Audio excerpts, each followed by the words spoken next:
flying through the air, and all the Asgardians, you know, Thor is standing on the edge of it with his hand out, and they're all holding onto the railing, and they're all riding. They're going to fight there's some stupid name for Norse giants, but it was some oddball name that would have kind of, you know, Stan kind of mixing up his names and stuff, which was fine. And it says, we promised Jack Kirby to give him a couple of pages of action to start the comic, so here they are, and blah, blah, blah, blah. And then there's a couple of pages of just fighting these guys, and then at the end, about halfway through page 3, they finish off the bad guys, and Odin praises Thor, and Thor goes back to Earth, and Odin gives him a hard time because he knows he's still in love with Jane Foster, and yada, yada, yada. All stuff I didn't know at the time. And what was really funny was, when I read, we promised old Jack Kirby that we would, didn't read the credits. I wasn't used to seeing credits in comics at that time. I didn't really, and so I didn't read them. And so I thought when I read that there was some fan who had written in named Jack Kirby and said, I'd like to see more action in this comic book. And he said, well, and I thought, well, that's really cool. This guy, you know, we'll do action for this. And then, I don't know, 25 years later, I picked that up, I'm reading, Are You Promised Old Jack Kirby? It was like, oi.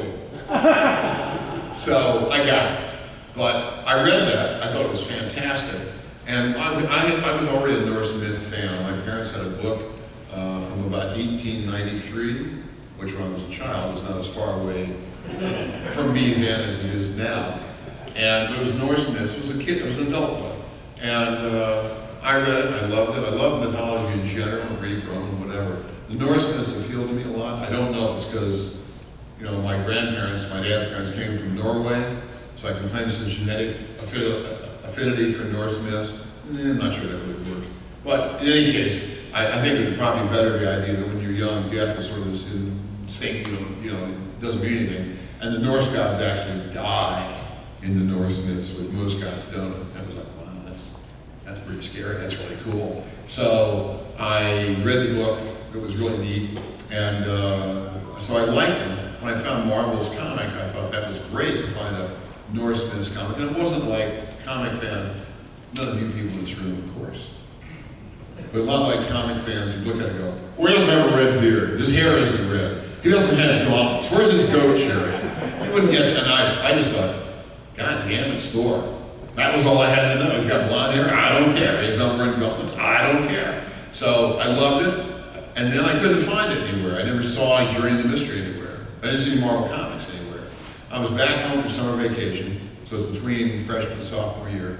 And we drive about 5 miles out to Beltsville, and there's a, what was used to called a drug fair. It was a chain of drugstores around the DC area back then. And I walked in, they had, when the spinner rack, it was like a whole shelf, and a double shelf of comics, face out. And I'm going through it, and Journey to Mystery 120 and 121 are both on the shelf. That shouldn't normally happen. Normally you pull the old issue off and you put the new issue on, but they're both there. Turned out to be the first 2 parts of a 4-part story.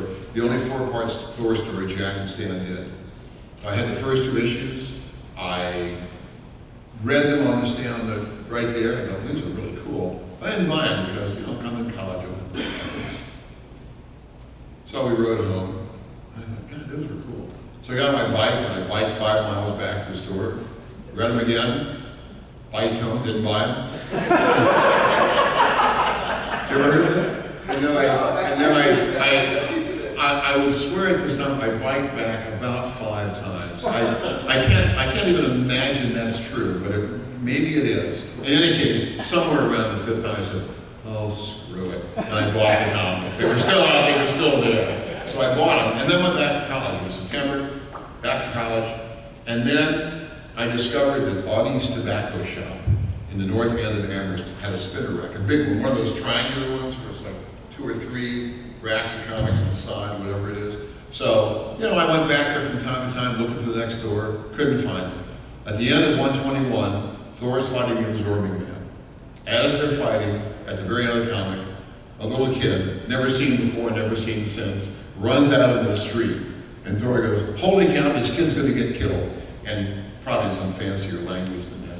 Picks the kid up, puts him over here, puts her over here. And of course, the Absorbing Man, being the Absorbing Man, takes his ball and chain and clocks Thor in the back of the head while Thor is doing this. And as Thor's lying on the ground, he's yelling, ha ha, only someone as strong as Thor can beat Thor himself. I can't remember the lines I wrote last week. I can remember stuff I read 55 years ago. Mike Stanley, or 60, 70 years ago. Anyway, and I didn't know anything about comics, like Continued Stories. Well, I read DC Comics and Donald Duck and all this other stuff I really liked, but I wasn't really familiar with Continued Stories, so I didn't know how it worked. So I totally freaked out. Is Thor really dead? Is he really badly hurt? What's going to happen? So I went to Augie's, and then finally enough weeks went by where I knew I had missed, if they had it, I had missed the comic. There was no way it was still coming out. So I wrote a letter to Marvel Comics, which fortunately I had no copy of because it would just embarrassed me terribly at this point. But I wrote them pleading to find out if I could buy a copy of Journey to Mystery 122 from them directly. I said, read these 2 issues, and they were fabulous, but it's driving me crazy. I don't know what's happening. Bye-bye. So then I was at Augie's tobacco shop one day, and 123 was on the stands, which is the 4th and final issue. I picked it up, I started reading it, and I went, that's what happened in the last issue. It came right off the previous at 121. So I read it, found out what happened, that was all good. And this was before, well, there were people that had, 3-point type ads in comics on newsprint, where they were selling comics out of their mom's basement and stuff like that. I hadn't really learned that yet. And there was no way to get back issues. And so I'm like, well, whatever happened, at least I read the story. And then one day a manila envelope shows up in my college mailbox. And I take it back to my room, my dorm room, open it up. It's from Marvel Comics. It is a clean, crisp copy of Journey to Mystery 122, the missing issue. So, and on the splash page, as the previous thing, he throws on the ground, absorbing and screaming and yelling. On the splash page, he's screaming and yelling, and Thor's already getting up and says, does he not suspect I was merely stunned? And then bam, they go back to find him again. So it's like, nothing happened. But I was shocked that you didn't bring that little girl back in your own room. Yeah, me too, actually. I know, what next time I'm looking for. So, and there was a blue card, pre-printed card, that said, Dear blank, thanks for letting us hear from you. Stay true, Excelsior stand, or whatever it said. And, but it said, Dear, and somebody written in wallet. And at the bottom, it said, in ballpoint pen, couldn't let you down, hope you enjoy the issue. Man, I was a Marvel, what were they, Marvel zombies? I was a Marvel zombie from that point in my life on. I was like, holy crap. I just thought that was the best thing. I was buying all of them. I've been buying Thor from that moment on. And within 3 months, I was buying every Marvel comic that came out. Now, back then, it's like 11 titles at, 25 cents or 20 cents a piece? 12 cents a piece and 65, 66, okay, 12 cents. So I could afford to buy it on a college student's non-salary, so I could get it. But a million years later, I took the comic, and because I wasn't so concerned about the mint condition, I stapled the blue thing into the back of the comic in the back cover, so I would have it. I didn't want to lose the 2 of them. And one day, when she was there, I took the comic book into Marvel. This is a million years later. And Flo Steinberg was in the office. She was working back at Marvel. She'd been away for a long time. She was back in their office again. I took it to her and I showed it.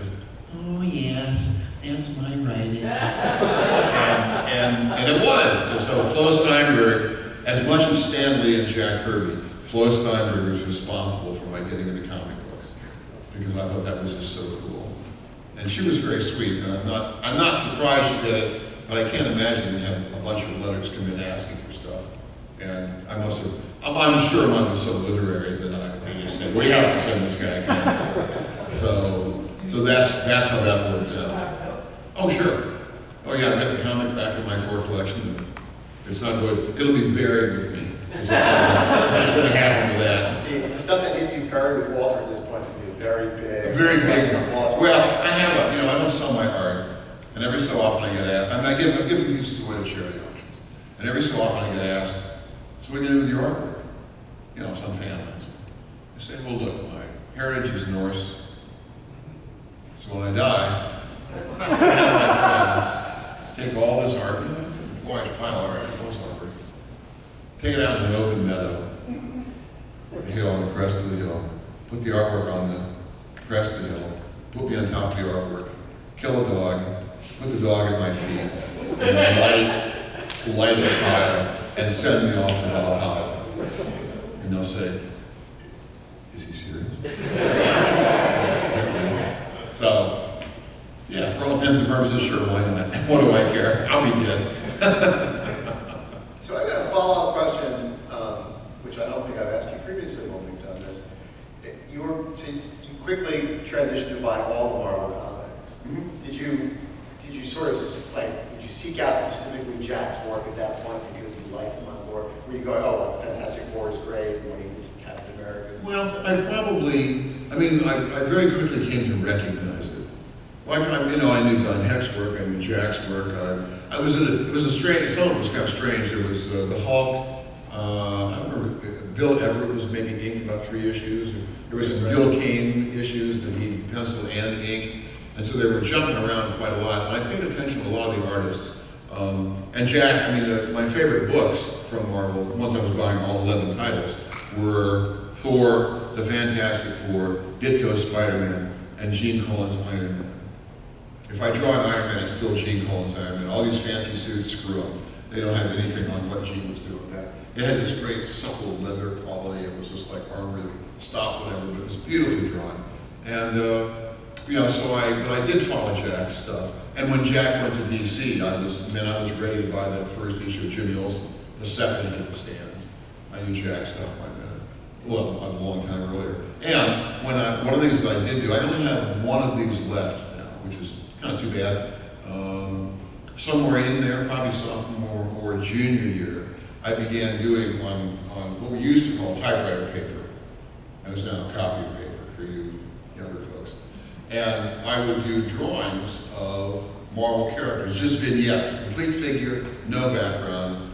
And if it was an existing character like Thor, I would copy the Thor comic logo above it and behind it. And it was a character like Ultimo, a villain from Iron Man, a giant volcanic villain in blue skin. I would just invent my own logo for him.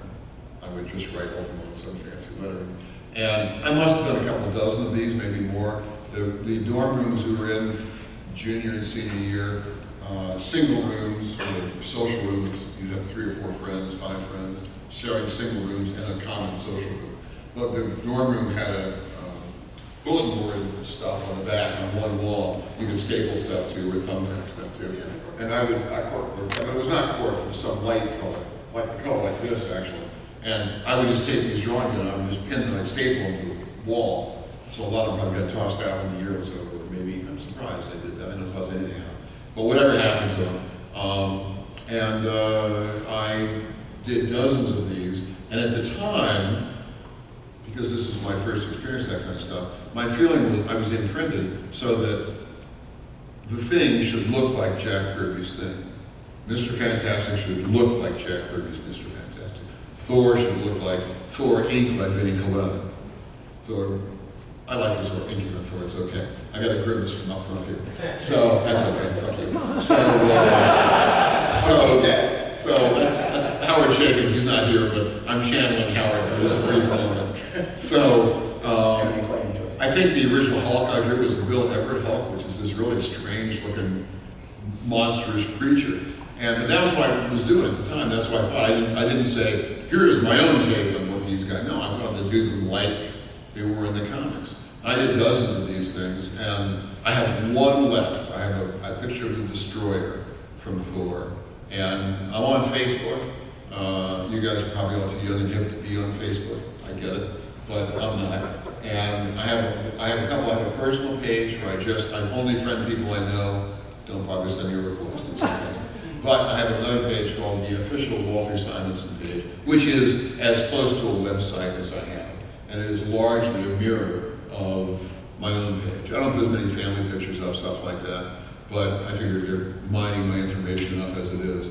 But on that one, on both pages, I have on a dozen or 15, 20 galleries, each gallery dedicated to something different, my pencils, my inks, some sketches, whatever it is. And I have one gallery that's old stuff. And it's work of mine that goes back to about 3rd grade at the earliest, And up to about 1977, I'm not sure why, I should have cut it off before I got to become professional, but I didn't. It's about 1977, it's all this other stuff. And somewhere in there, I have and found and scanned my picture of the Destroyer with the Destroyer logo on the, I did on the back behind it, and put it up on Facebook. So if you're on Facebook, go find the official Walter Simonson page if you're curious. If you're not, it's okay. And all you have to, that's a regular page, you like it, and then you can see everything. You don't have to, I don't have to let you in, or whatever you have to do with that stuff. I only vaguely know how it works. So you can go there, you can find that, or if you want to see other pictures I've done over the years, there's a zillion pictures. The first picture I've got is a tile, like a tile, flat, square tile that we had in elementary school, and we were painted on it with some kind of paint, and then it was fired. We had a kiln in my elementary school, and so you did pottery when you were like in first grade, second grade, and they could fire it up. And so I fired that up, and my memory is I was in third grade. To be honest, it was a steam locomotive, like one of the old Civil War locomotives with the giant chimneys, smokestacks on them, like the General or the Texas, and it's just chugging along, kind of just above the edge of the cliff. I didn't have to draw all the crap on the wheels, so all the pistons and all those sliding rails and stuff. It's all in color. It seems better to me than a third grader should do, so I may have the date wrong. It's not dated, but that's what I remember, and that's the oldest drawing I've got up there. So if you're curious, and if you're not, it's okay. Don't join Facebook just so you can see my pictures. It's not good. So I have a question regarding your run on Thor. I have a couple questions, of course, but let's see. So, Yep. At the time, you've done a couple of, I don't want to say, I don't know what word to use there, Brent, but you've done a couple of issues of Thor previously with another writer. I can't remember who it was. I did a year before we was left. Okay. At that point that you started the run, which as we pointed out is 40 years ago, about 10 years after you became a professional, give or take, was everyone aware of your fondness for the character at that point? yeah, well, the right people. I don't know if everybody. I don't know if everybody knew about it, but